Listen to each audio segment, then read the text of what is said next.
Welcome to this ATA Insights webinar. Thank you for your ongoing interest and support of our webinar program. Today's session will begin in 2 minutes. ATA Insights Webinars is an online platform for the dissemination of professional renewable energy knowledge across international borders. Our aim is to democratize access to information, for innovation to spread faster, and to make the industry more competitive. And we do this through our online sessions, open to all our members. Every year we do more than 100 sessions with over 250 speakers, 50,000 attendees from more than 50 countries. To participate in the session today, use the chat on the right-hand side to introduce yourself, your company, and where you're joining from. Under the screen, you will find the Q&A box where you can send your questions for the speakers. We will get to as many as we can today.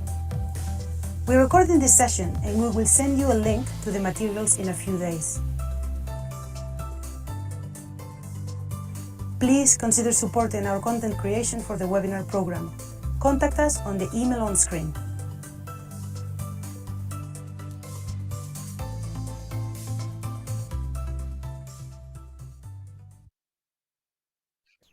Welcome everyone. Welcome ladies and gentlemen. Good morning, good afternoon, good evening, depending where you're joining from today. I hope that you're all okay.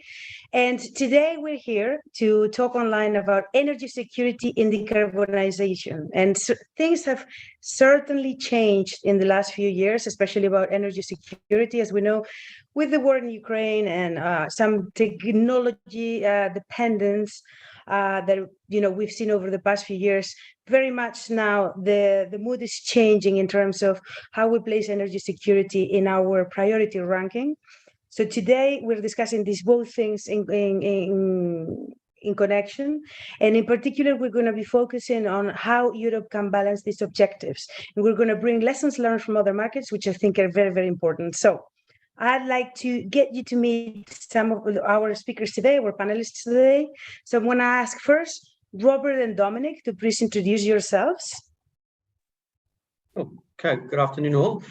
My name is Robert Fatzer, Director at Cresco Project Finance based in Portugal, looking at the moment after the African opportunities, but very much doing more work in the European space and mostly really working for the buyers of power on their procurement journey.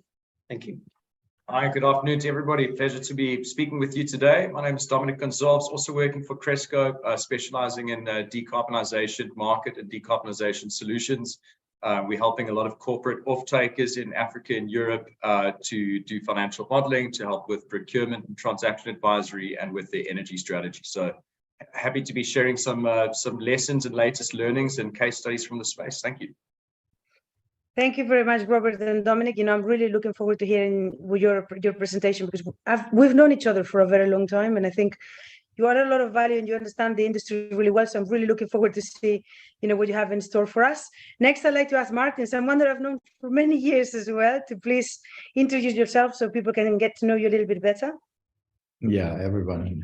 Good morning, good afternoon. My name is Martin Schlecht. I'm the Director Engineering and Projects at Dornier Suntrace, formerly known as Suntrace. We have joined the Dornier Group 3 years back. I'm heading all the technical projects, and we are an independent engineering advisor for solar and renewable projects around the globe. And I'm happy to share some African experience and see how it's applicable for Europe. Thank you very much to the three of you. So this is very interesting today because we're going to do a little bit of the reverse that we do other days. Other times we're like, oh, this is what we've done in Europe. Now let's apply it to other markets. Today, Europe is learning from other markets, which is really, really interesting. And at the end of the day, different markets have different challenges, and those challenges can be lessons learned for us also in Europe. So we're going to have a really great opportunity today. So just a little bit about today for those that are in the audience.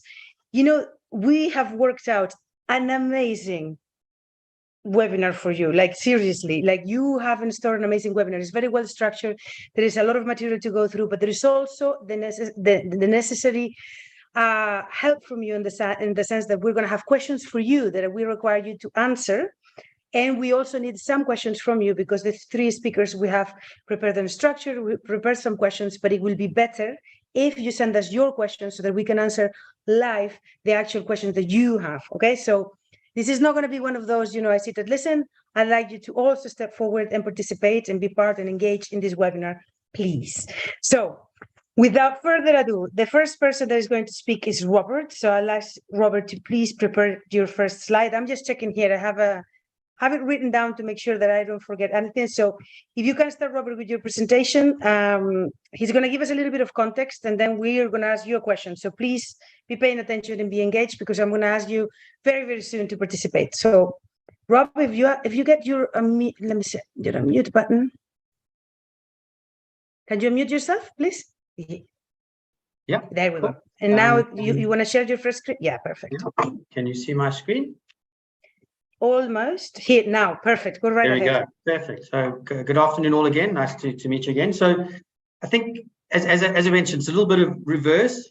I think due to what's happening in the African environment, off-grid, grids collapsing, I think we've all heard of this very bad word in South Africa called load shedding, is when there's not enough energy in the grid and therefore people are having to run their own generators.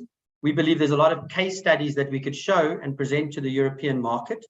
Conscious that not all of them are quite like for like comparisons, but when it comes to at least the specific case study that I'm discussing, which is PV and BESS and large-scale decarbonisation, I believe there's a lot of lessons to be learned.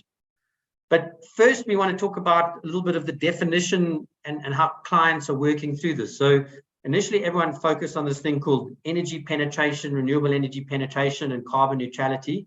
And slowly, I think very much driven by the Googles, the Amazons, sort of in various articles, we just use Google in this example. People have sort of focused more on the concept of 24/7 carbon-free electricity. So initially, everyone said, I'm 100% renewables, I've bought more energy than I have, but more and more people are going, well, is that true? Do the technologies we have allow you to achieve this? And I think just using the Google example here is they've actually gone and looked at each of their sites across the globe. I just have a snapshot of the US operations, and there they've tried to show the amount of renewable energy on a 24/7 basis, how much is green and how much is not. And you can see there in the middle, Iowa and Oklahoma are very green because they have access to the Great Lakes renewables and hydros, whereas Texas and other markets have more coal or fossil fuel bases, and therefore it's harder for them to produce. So for us and many of our clients now, we're taking the same thinking, 24/7 carbon-free electricity, and that's the concept that we've pushed through in the case study that's coming. And hopefully this sets the scene for the question that is going to be asked. Thank you. All right, so thank you very much, Robert. Let's take this slide off for a minute, and I'm going to ask Lucia, please, if you can put the first poll on the screen so that people can see it. Here we go. So, the question is very, very simple. I'd like you to answer on a 24/7 CFE energy calculator percentage renewable penetration. One is 0 to 10%, then you pick option 1. If it's 11 to 25%, you pick option 2. If it's 25 to 40%, you pick option 3. If it's 41 to 60%, you pick option 4. And above 61%, you pick option 5. 5, right? Yes. So I'm going to give you a little bit more time because I see that you're not answering this as fast as I'd like. So here we go again. On a 24/7 CFE energy calculator, where's your percentage renewable penetration? So 0 to 10, 11 to 25, 25 to 40, 41 to 60, or above 61. So it's very simple. You only have to pick one of the questions, and we can see already. I can see already there is 2 questions, the 2 answers that are really neck and neck. They keep on changing, but one is clearly the winner. Well, clear, not by much actually, as it happens. So please, can I have just a few people? I know that there's a few more people that can actually give us their answers. Okay, come. Well, I'm going to count down. 5, 4, 3. Come on, there is a few more out there. 2, 1. Please finish the poll. Okay, can you share the results? Okay, here we go. Here we go. So what we have is that actually 25 to 40% is the largest answer. So that is 33% of the people think that 25 to 40% is the right answer. And then is followed closely by 11 to 25% at 23%. and next would be 0 to 10%, that is 21%. So with this in mind, Robert, can you continue with your presentation? Maybe comment a little bit. Cool, thank you very much.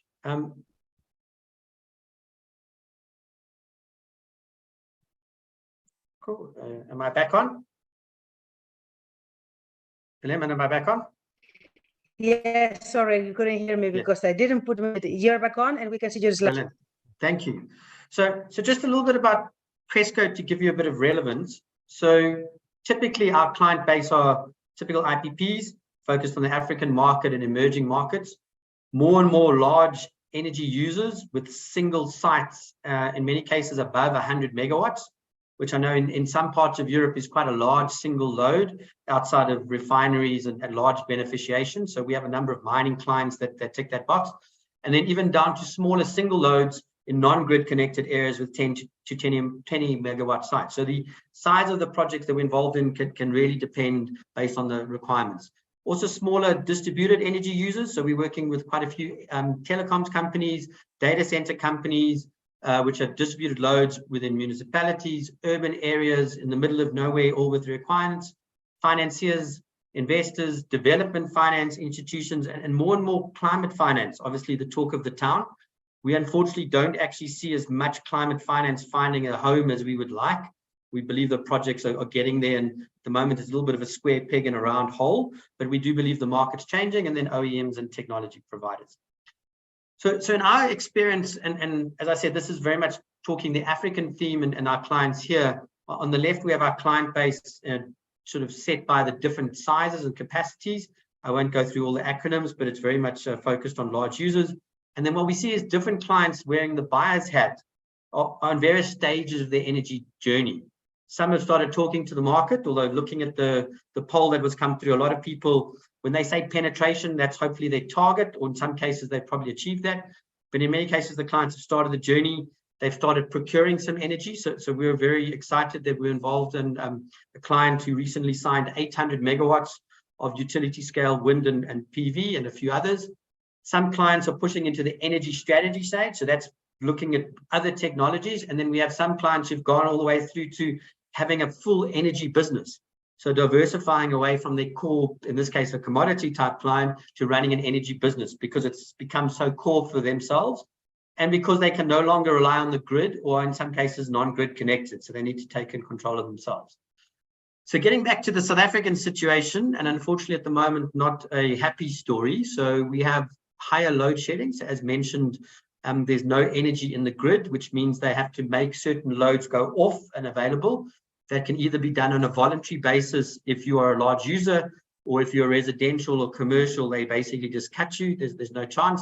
And over here, you can see how sadly through 2021 to 2023, the amount of load shedding hours has increased.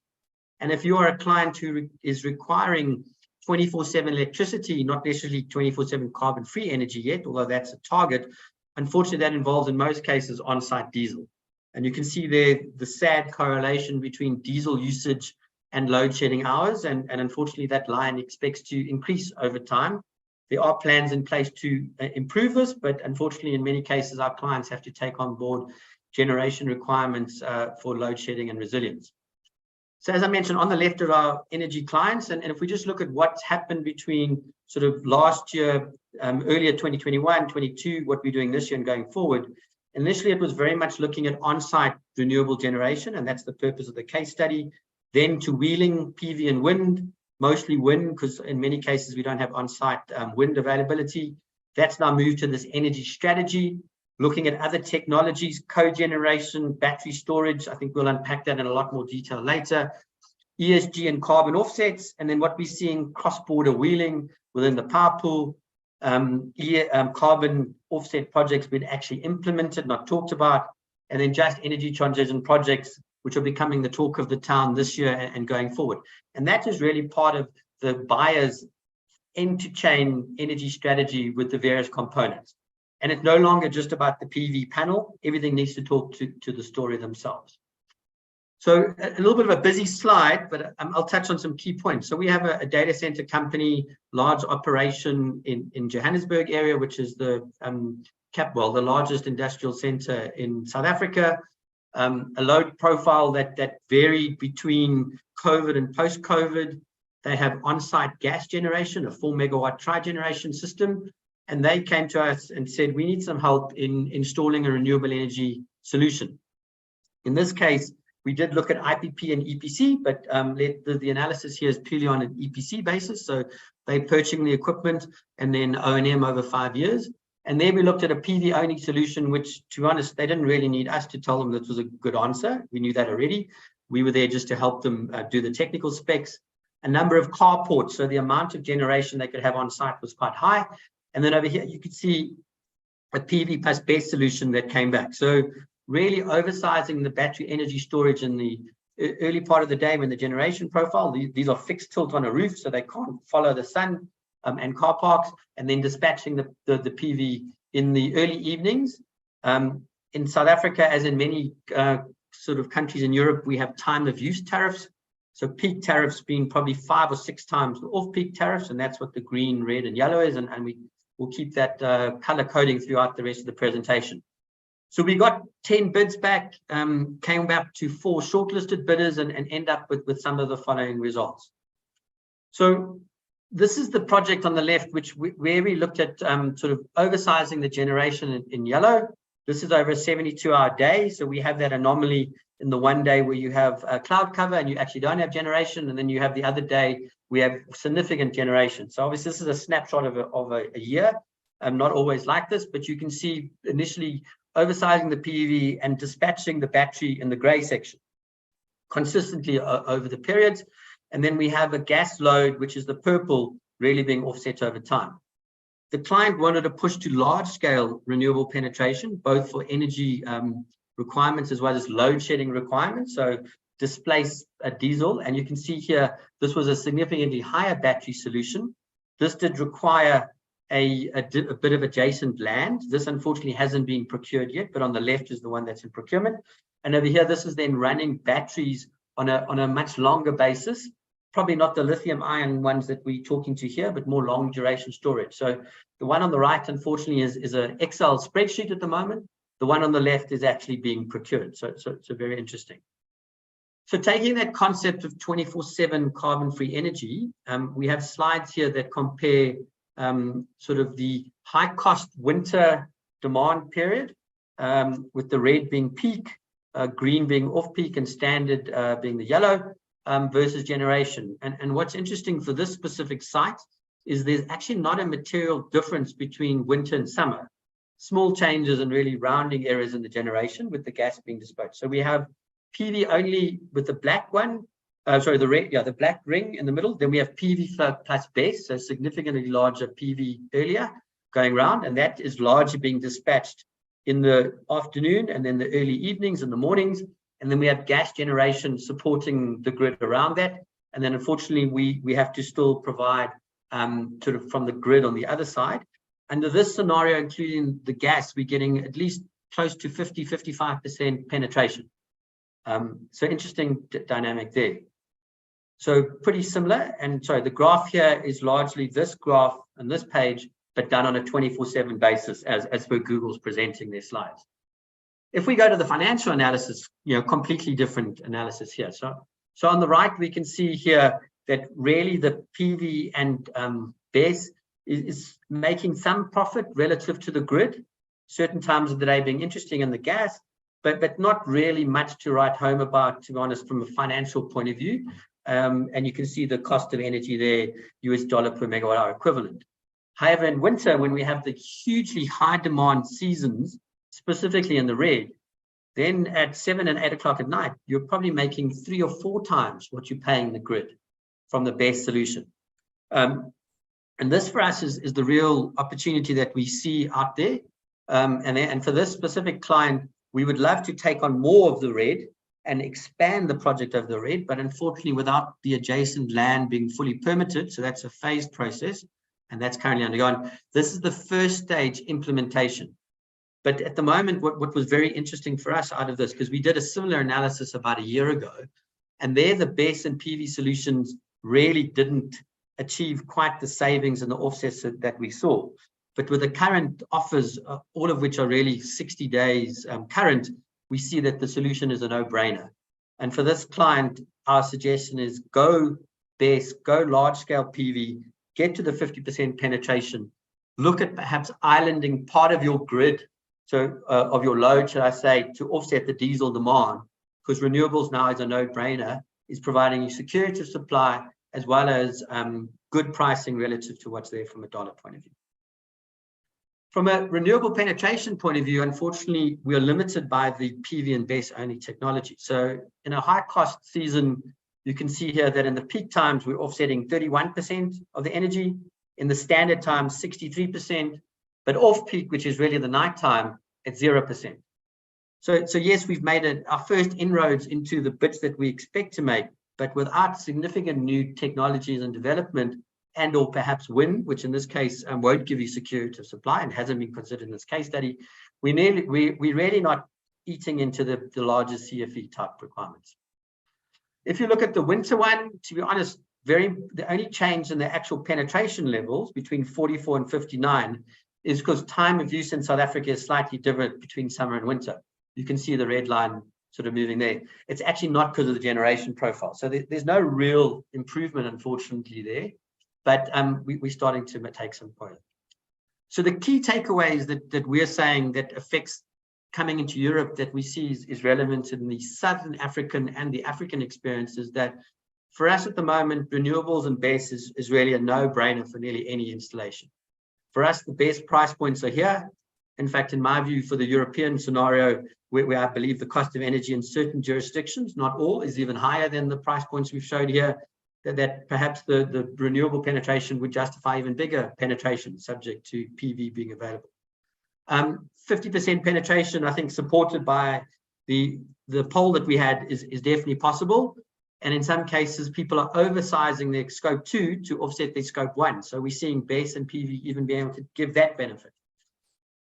Achieving 24/7 outside of those normal PV and BESS hours at the moment, in our view, is still not yet viable for grid connected. I think non-grid connected, where you're using diesel and HFO all the time, I think that's a different price point and not covered in this thing. And unless you can get other technologies, in this case, wind and hydro, and my colleague Dominic will touch on some more interesting technology we see out there, we're not really going to eat into the green area that I mentioned. And then the last point is that long duration storage is getting a lot of press. But based on the work we've done outside of really pump storage, we're still ending up with lithium-ion batteries. And most OEMs are really, the warranties and the 20-year options are really only the traditional technologies we see. This long duration storage stuff is more a marketing brochure, or the performance warranties are a lot more limited. So we'd love to see these new technologies come in and lots of positive press, but at the rock face where we're sitting in many cases, we're not quite seeing it come yet. We would hope that at the end of this year, if we did a similar analysis for another client or expand on this client, we might see the battery technology coming in here being more long duration in nature, and they're able to achieve the higher CFE levels that we mentioned. Cool. Thank you very much. Thank you very much, Robert. This has been really, really interesting. I think your takeaways there are something that we can take it with, actually. So what you're saying is today 50% of like your load with renewables and battery energy storage is a no-brainer. 100% still far off. If I may ask, like, when do you see this becoming a bit of more realistic in terms of everything considered, for a company that'll be looking at, like Google or? Yeah. So I mean, I think just my caveat for 50% is obviously you have enough space to have generation on site. That obviously is not always possible if you do have that opportunity. So, I mean, 100%, I think roughly is probably 45 years away in my view, for large scale rollout. So we do need the long duration. 45, right? Not 45. Yeah, 45 based on okay. Yeah, 45 checking. years. Yeah. And I think that the three reasons for that is one is we need the price points of energy to increase, to make this more viable, because as I'm sure Martin will mention later, getting higher penetration levels, it's a little bit of a law of diminishing returns as you get more PV and excess energy. So that's the one problem. I also think that, as I mentioned, we want to see these technologies implemented, not small scale and preferably financed with long-term project finance, because that's going to give you the scale. So yes, we have projects funded with equity, but only when the banks have seen 100 of these projects and they've worked 100 times will they physically give you limited recourse opportunities. Yeah. And then I also think that it's going to take a while to get there, because clients are still on this journey, and they first want to do the 50% penetration before they jump to the 100. And so a lot of our clients have said, why don't we wait if battery's not quite there yet, although we believe it, it's not as good as PV only, but it's still good. And they said, well, you're probably not going to go to the world's not the world's biggest, the largest battery as your first implementation step. And the technology is modular. So you want to walk the journey with the technology and understand how it interfaces. And I think all of that's going to take time. And if you look at a lot of our clients who are large mining companies, who their lost production, or a data center, their lost production is $100,000 an hour or whatever it is like that. They still believe in thermal energy as a backup. And so it's going to take a while for them to trust renewables enough to start going to the higher penetration. Makes perfect sense. Thank you very much, Robert. And in terms of long duration storage, I mean, we've been talking about long duration storage, whether it's CSP, and actually one of the questions is about that, whether we're for I don't know how many years, decades, really, if I'm going to be completely honest, but it doesn't look like there is a clear now way that we're going to get there. You have here, it has limited implementation. Everyone's talking about, it's just the modular nature of this, or is this the fact that we have too much gas? I mean, what is the reason behind this? How difficult it is being for a long duration energy storage? I won't compare with fossils, but if you just look at the cost of long duration in terms of the commodity input price. So we have a client who sells vanadium. They say, and we say to them, why aren't you becoming a battery storage company? They say, well, why would we sell vanadium at a lower price to become a battery storage entity? So I think the cost of the commodity is difficult.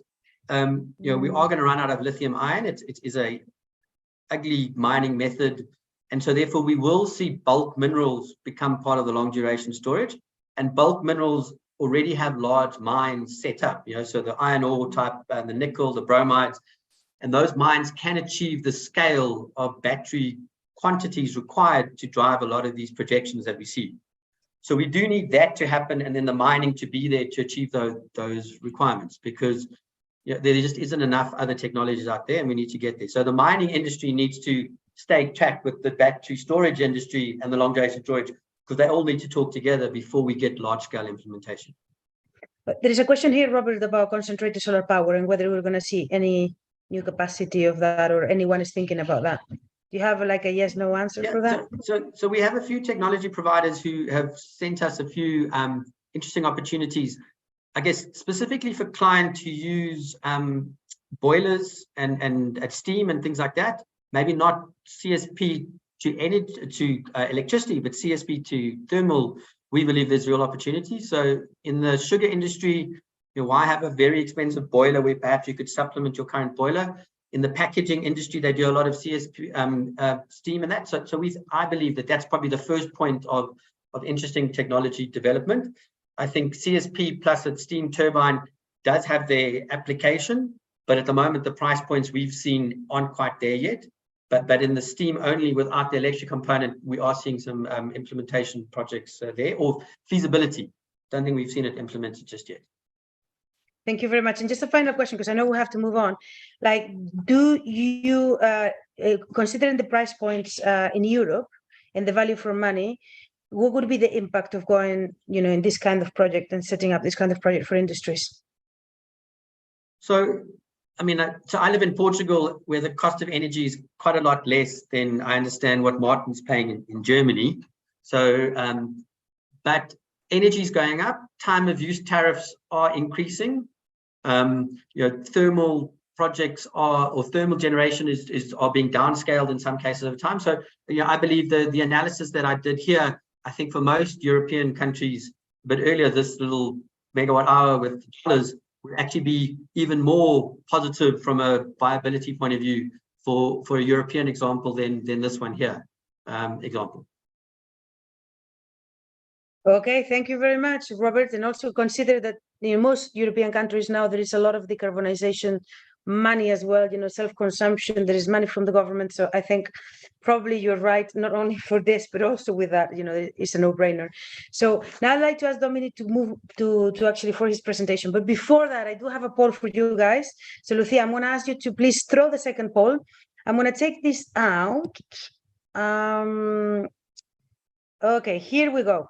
So now I would like to have you guys answering this question. This question is: large-scale battery energy storage systems are now being slowly implemented.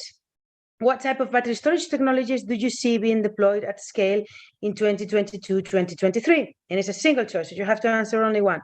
The first one says only lithium ion. The second one says molten salt energy storage. The next one says flow batteries.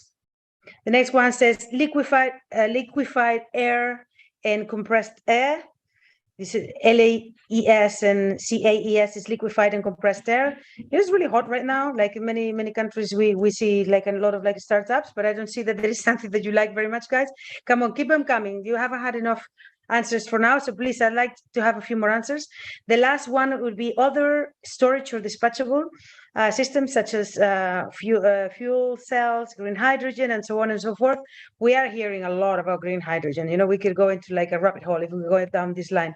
So let me read again the options for you: lithium ion, molten salt thermal storage, flow batteries, liquefied air and compressed air, and other storage or dispatchable, such as fuel cells, green hydrogen, you know, so we're going down the sort of like renewable gases, if you like. So I'm going to give you a countdown, you know, just for the few last people to please answer it. And that would be 5, 4, 3, 2. Come on, I know you can get a few more. Go on. And close the poll. Here we go. So what we have here is only lithium ion, 39% of the people, which is quite a lot. Next would be other storage or dispatchable technologies, such as, you know, here mainly is renewable fuels, green hydrogen, and then molten salt will become a third. Liquefied air and compressed air, no one thinks they have anything to add. So with that in mind, Dominic, I am sure, you know, you can bring this into your conversation now. If you can please show us your screen. Great, fantastic. Thanks, Beleng. Can you see my screen? Yes, Right. I can see. Yeah, perfect. There you go. Perfect. So I only have 4 slides, so I'll try and be quick and to the point. I think that we've all observed, wherever you're sitting, that last year was a very bad year globally for electric grids. Due to various different issues, firstly, war, climate change, weather events, all sorts of things affecting both fossil fuel energy and renewable energy, I would say, to different levels. So yes, I think that we certainly are living through, you know, the sort of first phase of climate change, and what we've seen is how that has affected the grids in Europe, in the States, and in Africa. And yeah, I think we'd just like to share our view in saying that Africa has always dealt with energy security issues. And I think that this is only really coming to play quite recently in places like Europe and the States, etc., with less reliance on the grid. So yeah, from our side, I mean, you know, there's been a lot of talk, as mentioned, in terms of long duration storage, in terms of green hydrogen, being 2 options that might be necessary to enable us to get to a grid of 100% renewables. In other words, to get fully off coal or gas, for example. And there's various issues with the grid. So there, of course, are bottlenecks on renewable energy projects trying to connect to the grid. Grid access has been a major issue all around the world. There's been an underinvestment in grid expansion, which is needed to handle decarbonization and also the decentralization that renewables provides. So as Rob mentioned, and I think as Martin will also mention, you know, we're just sharing some lessons with what we've seen in places like Africa that typically are connected to a very weak grid.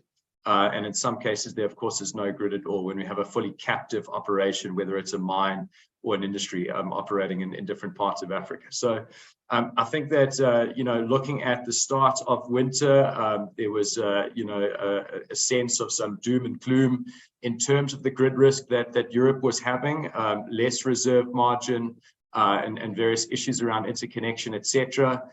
Meanwhile, at that same period of time, and as we all know, that the winter was more mild than expected, which certainly helped. At the same time, the grid in South Africa, for example, partially collapsed in early December and has been in that state of partial collapse for 2.5 months now. So one thing that we've seen in the African and South African market is really an increased focus towards energy security by providing autonomy, by providing resilience, on-site generation where possible, if there's space, possibilities behind the meter batteries and whatever elements operations can provide to really get resilience from the grid. On this slide, a lot of really nice articles, media, press releases about long duration storage and green hydrogen. There's a lot of talk about the potential, what it can do, but still very low actual deployment. One thing that we've noticed, and I think everybody is feeling, is that all energy costs, of course, have gone up since COVID, both renewable energy and fossil fuels, and that these nascent technologies are still more expensive than what's commercially currently available and is currently heavily deployed. So it's going to take some time for those technologies to come to place.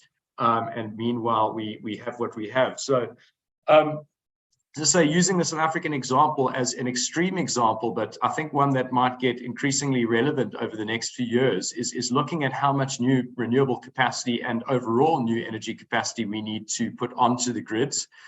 In Europe and globally, decarbonization is basically electrification to electrify our energy systems. We're switching from internal combustion engine cars to electric vehicles that will need to be charged on the grid, ideally by renewable energy. Unfortunately, we're seeing some examples in South Africa of the few Teslas and EVs we have on the road, sometimes getting charged by diesel. These things are not pleasant to observe and are certainly the worst of both cases. So, can we intelligently decarbonize our grids? We've seen that the energy crisis in Europe has caused a flurry of deployment of heat pumps, which also require electricity. Digitalization, our sort of evolution of requiring and using more data and more digital applications for everything that we're doing also requires more power. Those data centers often are 24/7 stable loads, much like a mining operation. And then also just simply that we need to deploy so much new hardware to result in a net zero power system globally. So we need new hardware for the equipment for solar panels and wind turbines, for batteries, for EVs, and for the grid itself. So there's a lot of work to be done. We believe that there's going to be a lot of demand for new generation. And what we're seeing is that, of course, there's a huge flurry on the sexier options, such as clean energy and solar and wind and green hydrogen. And increasingly long duration storage is also, posited itself as an attractive investment option, but relatively little investment or underinvestment in terms of power lines and transmission grids.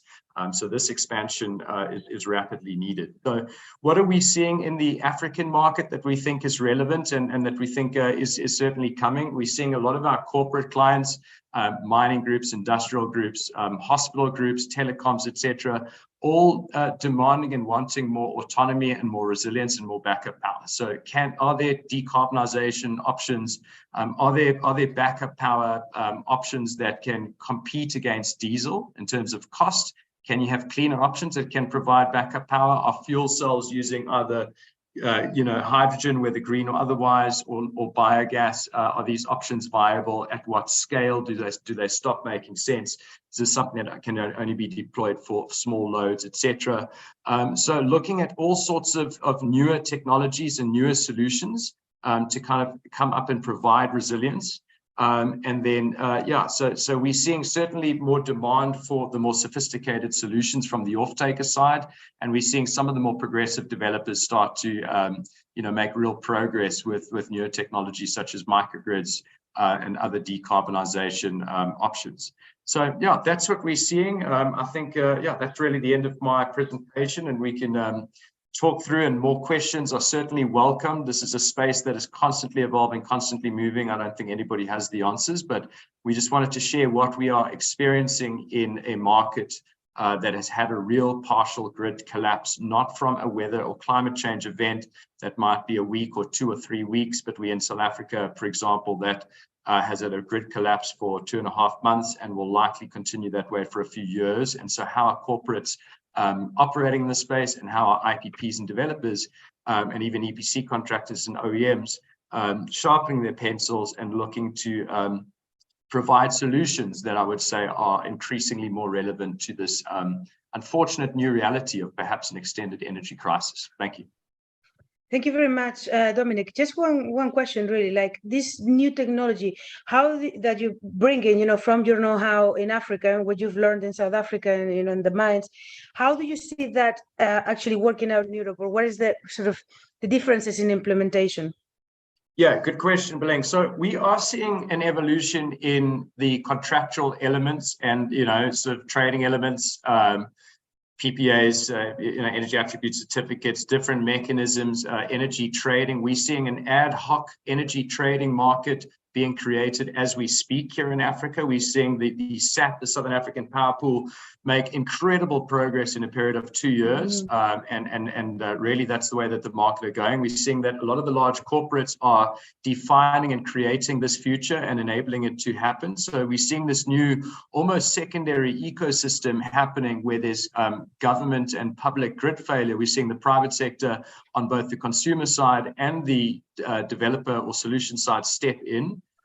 So that's certainly fantastic. But then in certain cases, as you're saying, you need to have generation in order to trade it. You need the grid in order to transport it. So in a lot of cases, wheeling and bilateral trading is very nice if you've got that power to begin with. But when you run out of power, you need power on site. And so that's what some of our clients are dealing with. So there's certainly a huge drive to try and create some, on-site and behind-the-meter applications of energy. And the one interesting thing is that when you're competing against diesel, almost any other technology makes sense because of how huge that cost is. And I think that the larger your load gets, the more expensive it is to run anything on diesel. It simply makes such little sense. So that means that point for some of the more expensive technologies to start to make sense with attractive payback periods is getting better and better. So we think that some of the newer technology solutions, the perfect place for them to be deployed is in places where you've got grid failure and where you've got clients that have critical load and they need to operate yes or yes, to use the Spanish expression, in that situation. We love that expression. So we are dealing with that. And I think that, one thing that Robert mentioned that I also think is interesting is that, renewable energy is often perceived from the outside to be a very profitable business with high IRRs. I think a lot of players in the space will notice that it's an extremely competitive business with very low IRRs. And as Robert mentioned, some players are actually hesitant to get into renewables once they see the actual returns. I would say that applies towards the simpler technologies. And what we are now seeing is this sort of fork in the road between having your lowest cost, high volume PV and wind PPA, which is excellent. And that's amazing for certain applications. But there's other applications where you need the power to be turned on like a tap. And for that, you need more sophisticated technologies. You sometimes need several technologies coupled together with storage. And that's somewhere that can also entice greater returns, of course, and greater profitability. Yep. So we're seeing greater fragmentation with that. Thank you. Yeah, thank you very much, Robert. Actually, I think in renewables, we have hung up still from the time that the government provided us tariffs, and it's always like lowest cost solution. And as a business, it's not very profitable at all, which is why the investment is nowhere near, for example, with fossil fuels are. And I think there was a recognition in the press, at least I saw an article in The Economist like 3 weeks, maybe 4 weeks ago, where they were saying, just let them earn money because you keep on like cutting it. In Europe now, for example, all of the profits have been rechecked by the government and they put a ceiling in everything. They've been charged with extra levies and it's just not really a great business. So I get what you're saying. Yeah, for sure. So Thank you very much. Now we have, I think, another poll before we move on to Martin. Sorry, Martin, just one more minute. If we can put the poll on, and then next is Martin, and then we'll have to ask questions. And you guys have been really quiet, so get ready with your questions. So this is the last poll that I'm going to send to you people in the public. Here we go. Are buyers considering critical loads and how to load shed or energy proof the critical loads against changing energy prices and supply constraints? I'll read it again because it's a lot going on in here. Are buyers considering critical loads and how to load shed or energy proof them against changing energy prices and supply constraints? So I think, are you looking to energy proof yourself? Are you looking to maybe load shed, prepare for this situation? And the answers are, it's not a concern. The grid is stable. Come on, you guys. I know some people in Europe have stable grids. Where are you? You're not voting. Vote, vote, vote. No. I haven't thought of this issue. This is the second option. The third option is, yes, I'm aware of this issue, but I actually haven't done any work on it. And this is most of the people are going in this direction. And the fourth is, yes, I'm in a feasibility stage. Ooh, we want to know more. Please put some comments, maybe in the chat so that we can read it. Or yes, I'm going to use it with battery energy storage systems. So I'm going to read it again, okay? I would like more votes, please, guys. There are more people. I can get more votes. I know I can. At least, a few more. So I'm going to read it again. The answer one is not a concern as the grid is stable. Answer two is no. I haven't thought of this issue. The third is yes, I am aware of this issue, but I actually don't have any work being done. The fourth is yes, I am in a feasibility stage. And the fifth is yes, and I'm going to use battery energy storage. So I'm going to give you a few more seconds. I know there is a few more votes out there. I know. So go on 5, 4. Come on, make me proud, guys. 3, 2, and 1. Just the last one. I know there's one more. Come on. Okay, no, that's fine. Here it is. So as you can see now, a lot of people are like, not very many people are not concerned. Honestly, I thought this was going to be a little bit higher. Obviously, I am not very aware, of the kind of like the pressures and the risks that you're dealing with. Most of the people are saying that they're aware, but they're not doing anything about it. This is more than 40%. And the next two big answers are 23 and 23. Yes, I'm in a feasibility stage. And yes, I'm considering also battery energy storage. So here are the results that you can see it. Sorry, I thought that you could see it. So yes, aware of this 41%. Sorry, aware of it, but I'm not doing anything, 41%. Yes, I'm in feasibility, 23%. Yes, with battery energy storage, 23%. So here we go. It is more of a concern than maybe we would have considered. Martin, please, I'm going to ask you to share your presentation now. And guys, for the guys in the audience, this is the time where you send me questions. We're going to have a little bit of time when he's done. And I'd like to ask them. So please send them through. Martin, I can see your presentation. So off you go. Yes, perfect. Off you go. Okay, perfect. Yeah, let me keep it short. I have 20 slides, but I will browse through them fairly quickly. That's okay. 15 minutes. I think it's fine. We can do that. Thank you. Go for it. I'm also, even based in Germany and knowing the Europe situation, we are active in a lot of geographies. And the case study that I'm sharing is the one from off-grid captive power supply and how it can be transferred into Europe in the way of thinking. So let me quickly explain roughly. I'm part of Dornier Suntrace, and formerly known as Suntrace until last year. We renamed to Dornier Suntrace, and we're part of Dornier Group, Berlin-based and internationally active engineering group on infrastructure. And we are the renewable people in the team from former Suntrace. We cover in the unit renewables, the solar, the wind, and also grids and storage. So all the elements that are relevant for integrating renewables into the network. And we provide independent, client-oriented, experienced advisory services. So we are not an EPC, we're not an IPP, we are a consultant basically, but we have a lot of that thinking mindset that developers also have, so we can help and guide our clients through that process.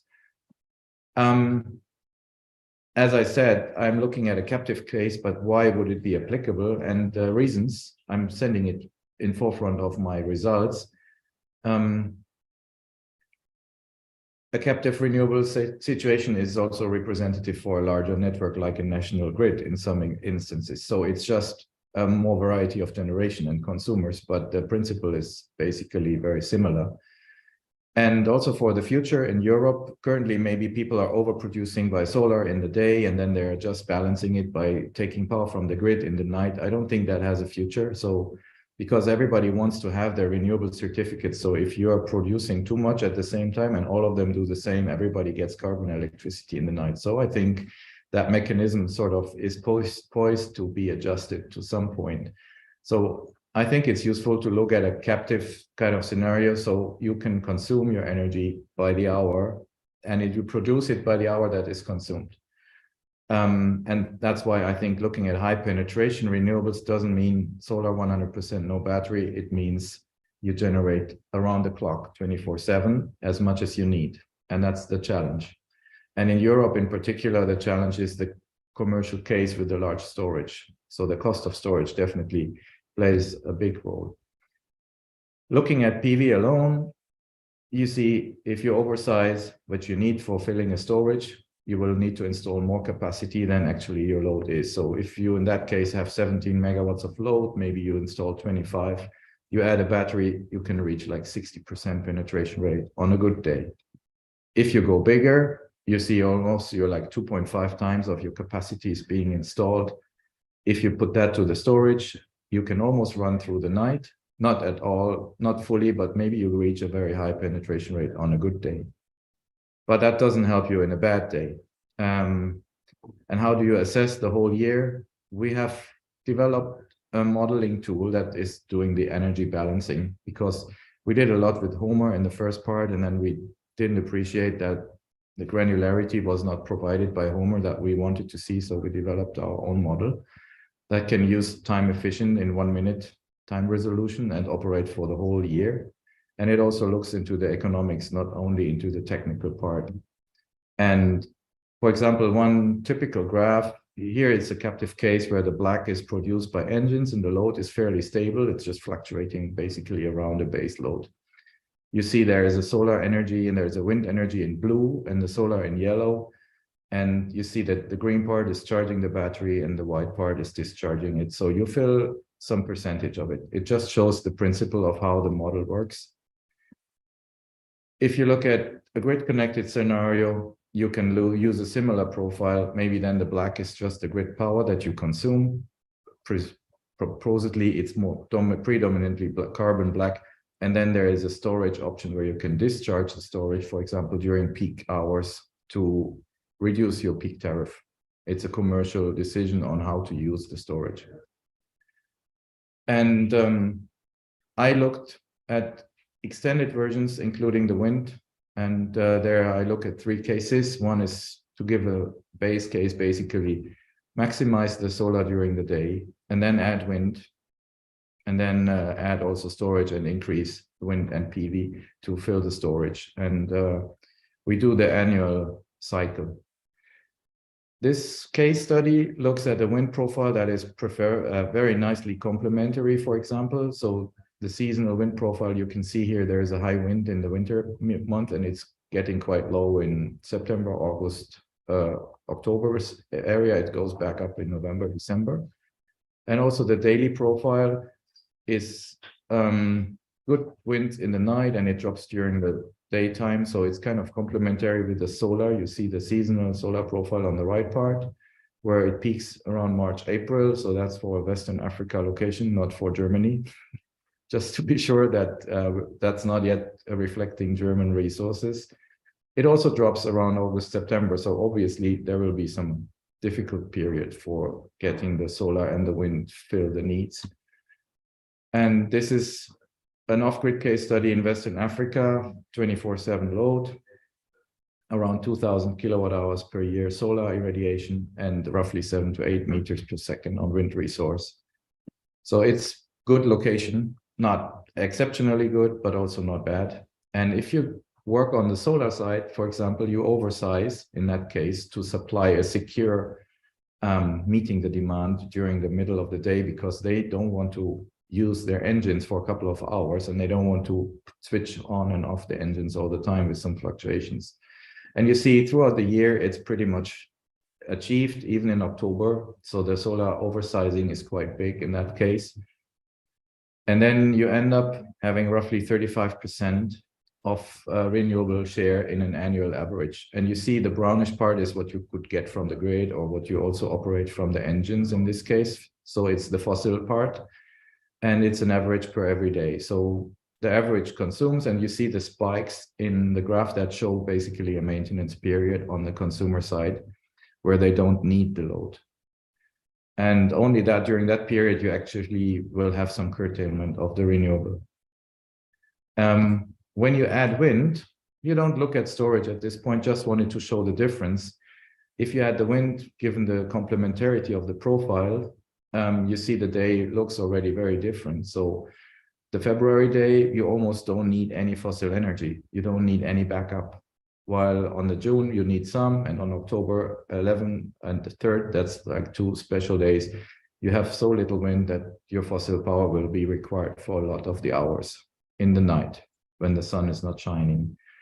And if you have add that, you see there's the pinkish part is an excess. So there's a couple of months where you generate some excess during the peak hours, maybe also because the wind has some overlap with the solar. And it reaches 73% renewable share. And you see the engine load is still required almost all of the year, but you can see it in, let's say, December and also January, February, March.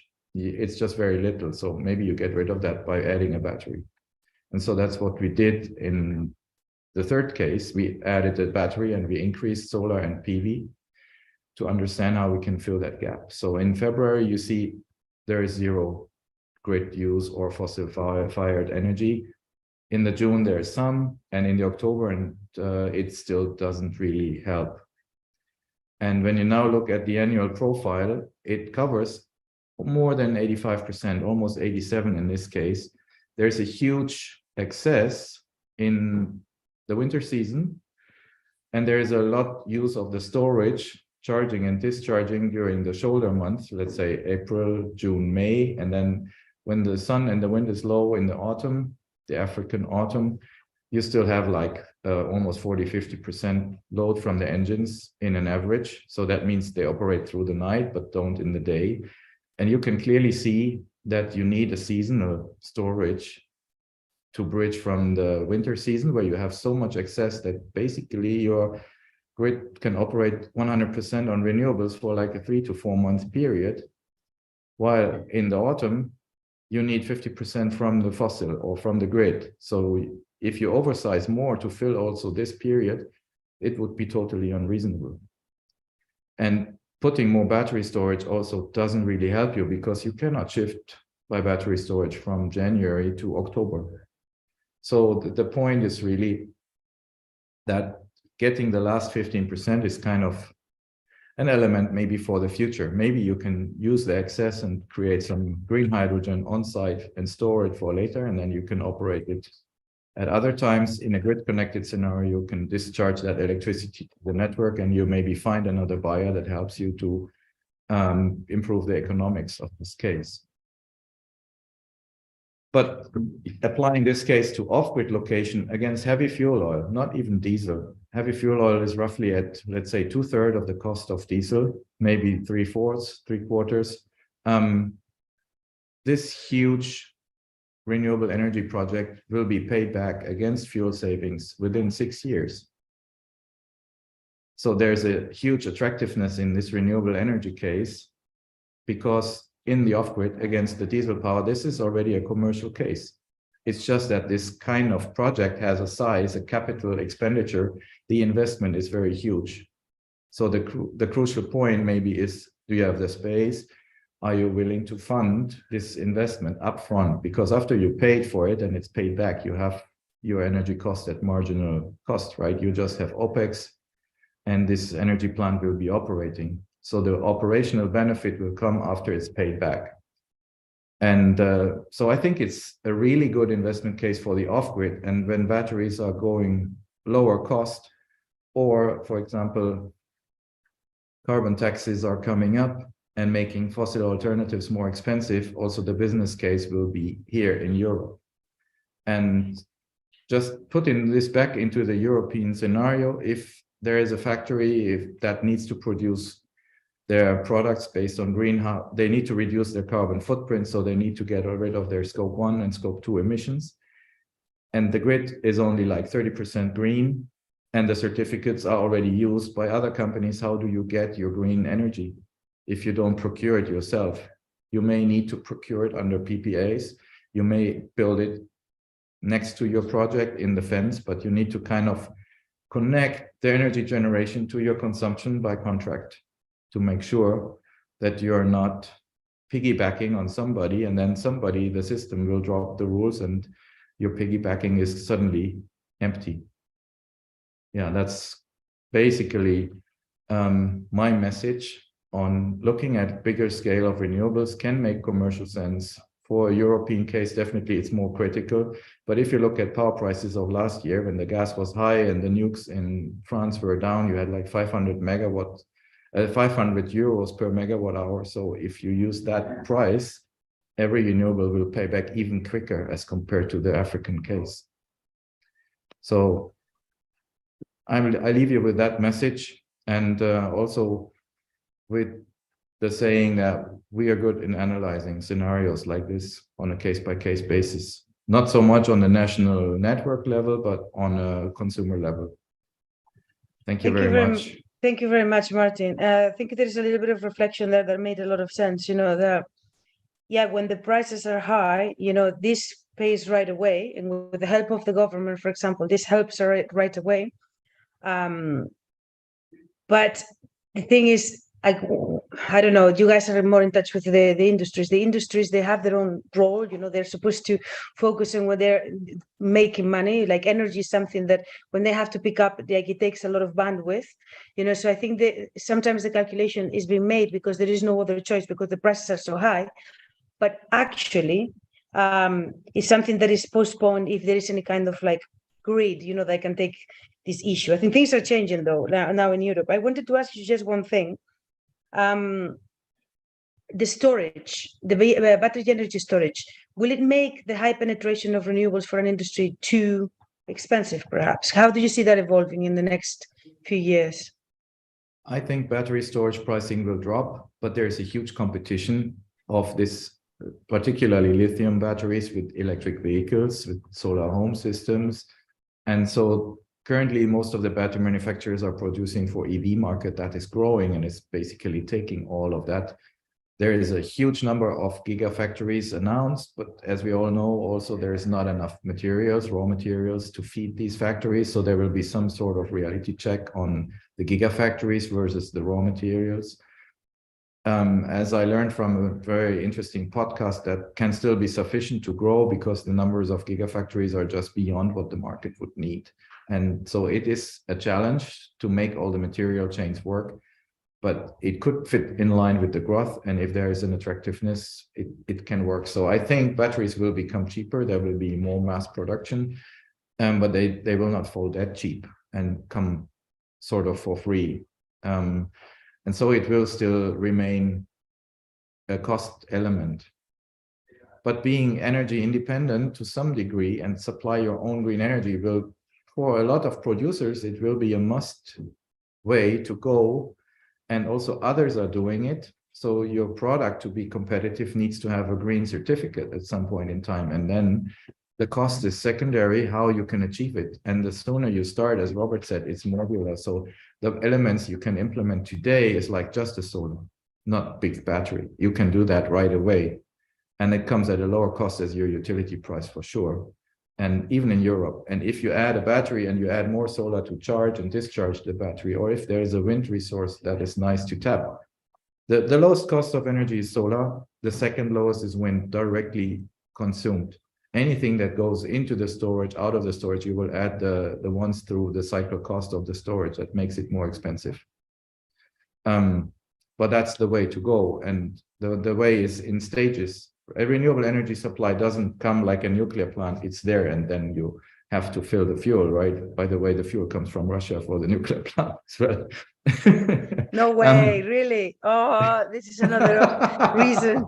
No way. Like this is the one thing that I thought, please no.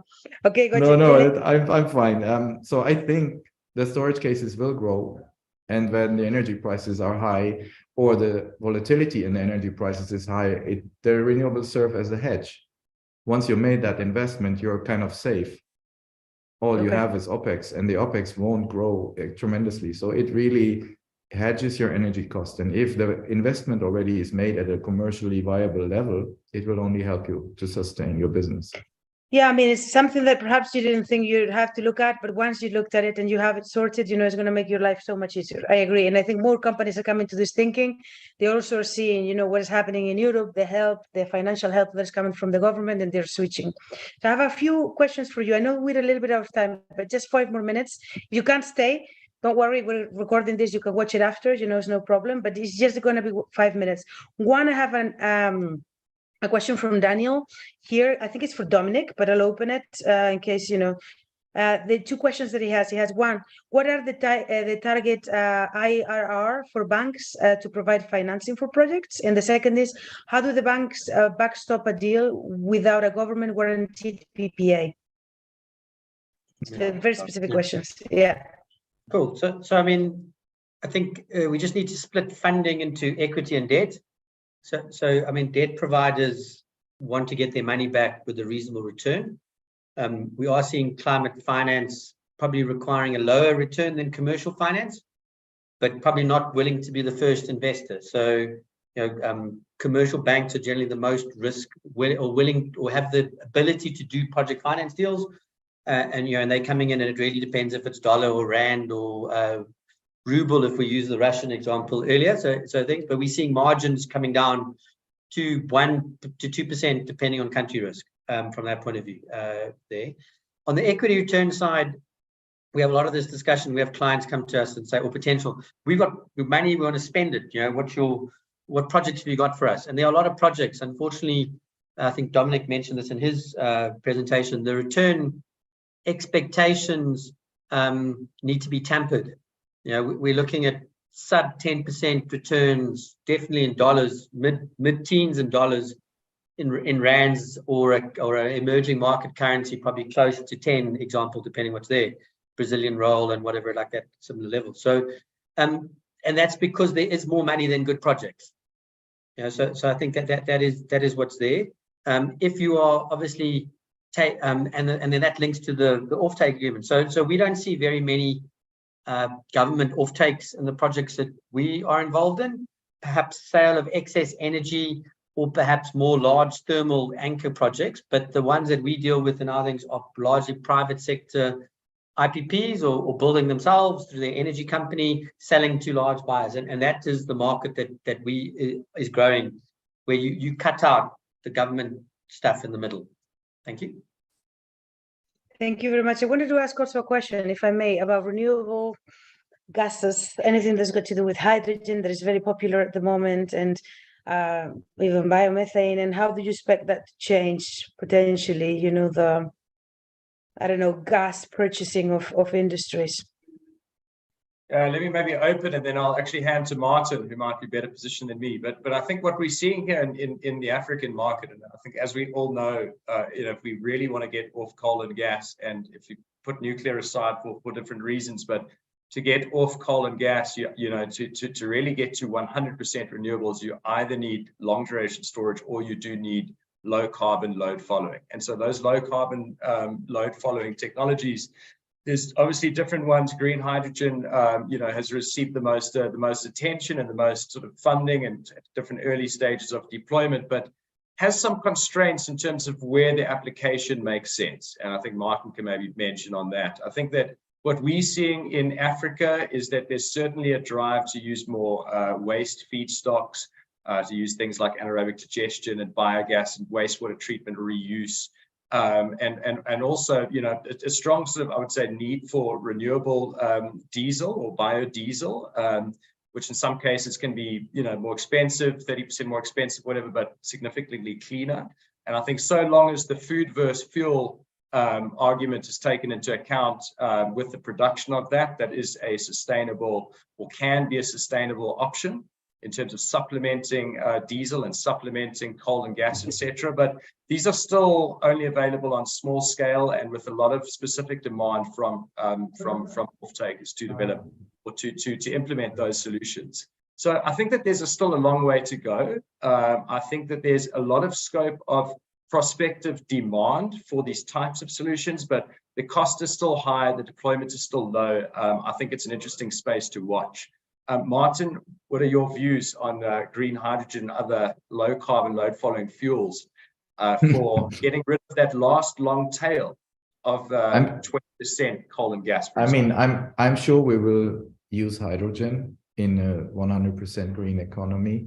I don't see it around the corner. It's too expensive. No one's talking cost. There's no, the whole story of producing the hydrogen, logistics about it, and consumers actually paying for it, that whole value chain doesn't really exist. The technology is not yet matured in a large scale. So the whole market needs to develop, and it kind of is a chicken and egg situation. Who starts first? The consumers implementing equipment to use hydrogen, but then not getting it, or the ones producing it, but not having users.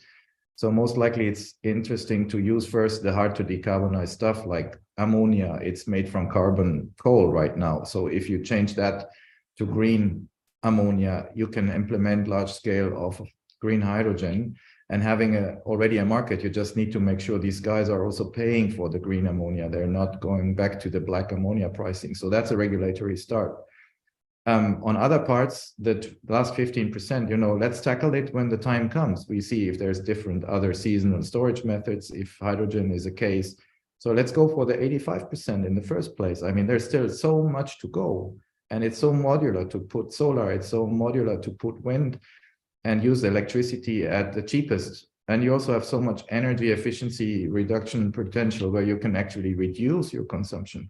That's the best. The lowest cost savings is to not consume it in the first place. So let's observe the hydrogen space, leave it to the guys that needs to bring it to fruition. And in the small use cases, I don't think it's going to be a fast track solution. And if you wait for it to happen, you lose 10 years, 15 years, and then you're still starting from scratch. So I don't think waiting for hydrogen is the method to do at this point. It will play a role, and the role will come to fill the gaps and to decarbonize what you cannot decarbonize by electricity or by batteries. And so let's go for what is already available. Let's not waste time discussing innovative solutions that are not ripe, not mature, not big scale available. That's my point. Thank you very much, Martin. I mean, there is something to be said, isn't there? Like there is technology, and then there is the time where the technology is ripe, or is the time has come. And I think all of us here have worked, for example, in concentrated solar power for like 10 years, and then the market quite never really got there. And the reason is because if we were writing a market from scratch today and there was absolutely nothing, those would be probably the best solutions we would have. But we don't start from nothing. We start from a market that is already developed, and infrastructure is already there, and jobs that already exist, and stakeholders that already have power. So when you're trying to change that into an energy transition, that is where it gets tricky, especially when people are in the middle. And there you start to kind of like make changes. And see, the biggest problem that we have at the moment is that before, like all of the grid planners and all of the energy planners would have to worry about is demand, and then respond to that demand with supply by burning things. That was the fossil fuel way. It was easy. You just respond to demand, you're done, you follow demand. The problem is now we have two axes, and one of the axes is resource and the other axis is demand. And matching that up is a lot harder. And we're still with that fossil fuel mindset that, I need to follow, what I need, I just burn it.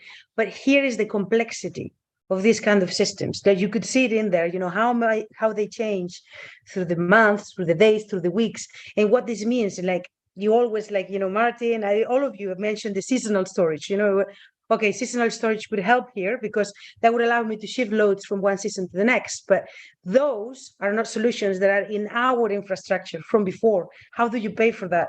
That doesn't exist before. So we have to be playing. I think, Martin, you had a very good point there that we need to get to it, when we get to it, essentially. But But I think that we are now, for the first time, seeing the complexity of the system. And I think for the first time, we're realizing that when a few years ago we said concentrated solar power was expensive, or we're still saying it, we're not valuing it, for example, for all of the value that it has. And I think that's the case for most long duration storage. So I hope that, we're not seeing the complexity on the fossil fuels, right? Digging them up, taking them out of the ground, refining them, that's bringing sorted them for to us. the end Someone's user, making a lot of money for them. Yeah, it's a lot of money, but it's also a lot of complexity that was established, right? And so just use it to burn and produce electricity cuts off all the other part. But the renewables are just coming from the nature for free, and you're quitting all of that logistics on the forefront, and you have some complexity in balancing it. So you just changed the complexity to a new part. Yeah, I mean, that's a fair point.